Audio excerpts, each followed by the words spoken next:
Hello, my name's Mark Russell. I'm Technology Specialist at Westgate Elementary. Today we're going to look at how to set up a home learning area for your students for when they're doing distance learning. The first and obvious part to it is try and find somewhere that's comfortable for the student. If anything is making them uncomfortable or is easily distracting them, then that's attention that they won't be able to be giving to their work. You want to make sure that it works for a specific student as well. Make sure that the table is the right height, and if they're left-handed, have space to write and take notes on the left-hand side of their computer rather than the right-hand side. Once you've found a spot that works, come back to it and use it regularly. If you set up that spot, and especially I like this diagram here of having something as easy as a poster board that you can decorate, have as your own, and then that could be folded up and stored away for when they're not working. And then if you need to use a shared space like a dining table, at least if you bring something out like that, then it's going to help that student get into the mindset of doing work, and they're going to continue to associate that specific spot and those arrangements that you have with doing some distance learning. Also, try and limit distractions as much as possible. Obviously, there doesn't want to be television going on or loud conversations going on around them. Possibly have some music, but nothing too distracting. We want the student to be able to give as much attention to their work as possible. Also, we want to be able to pay attention to our ergonomics when we're sitting down. All too often, people sit down to work and they don't spend a little time trying to make it comfortable for themselves. And as a result, they start damaging themselves or they get really uncomfortable. And especially in young growing bodies, that can hurt them and lead to them pulling a muscle.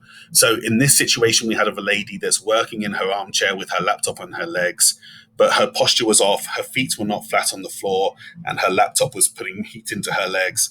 And so just with a book and a cushion and just sitting properly in the chair, we can improve how she was sitting. This gentleman has a sore back because he's hunching over to look at his computer. But also, if you'll notice, the chair that he's sitting in really is not suited to learning from home. It doesn't need to be a special chair, just something that allows somebody to sit in it with a good back posture so they can sit straight up, have right angles for their elbows here for when they're typing. And you also want to try and have the laptop somewhere at an eye level so that while you're working, you don't have to look all the way down or all the way up to see what the screen is doing. And again, try and have the arms at a right angle for typing. Also, try and limit the amount of bright sunlight that's shining off the screen. We don't want to be damaging their eyes from the way that they're working. Finally, this one is actually an example of a small child working at a computer. You'll notice she has her arms straight out in front of her, and that's going to cause a lot of stress on her arms from holding them up that much. So if she needs to sit up a bit taller, we can put a cushion underneath her, but then also to try and support those feet so that she doesn't lose feeling in her legs, we're just going to put a box there so she can rest her feet on that. When we're learning, it's important to try and have a schedule going on. We recommend that we spend at least an hour on English language arts, that would be reading and writing, and an hour on math every day. And so try and have a schedule that works for you and your family that allows for the student to spend at least an hour working on those things. But also have time to go outside and to actually have some fun, to get some fresh air, to get some energy out. That is why we do recess. Another tip from this video is, if you're giving your students snacks during the day, try to limit it to healthy snacks. Don't let them rely on having unhealthy snacks. It's not going to be good for them. Like I said, we want to set a schedule and we want to stick to it as much as possible so that the regularity of that helps the student to get into a good cycle of learning. One other thing is try and model the behavior that you want to see in your students as well. If the student sees you thinking that the work isn't important, then they're going to think the same thing. So try and model what you want how you want your student to behave when they're working.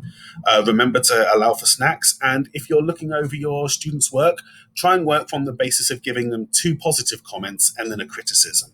By starting with the 2 positive comments, then that means that when the criticism comes along, the student feels like their work is valuable, but they just need to tweak it rather than starting all over again and getting upset about their work.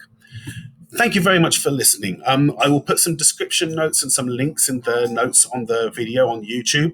If you have any other questions, please contact your classroom teacher and they can help you out with some more suggestions. Thank you.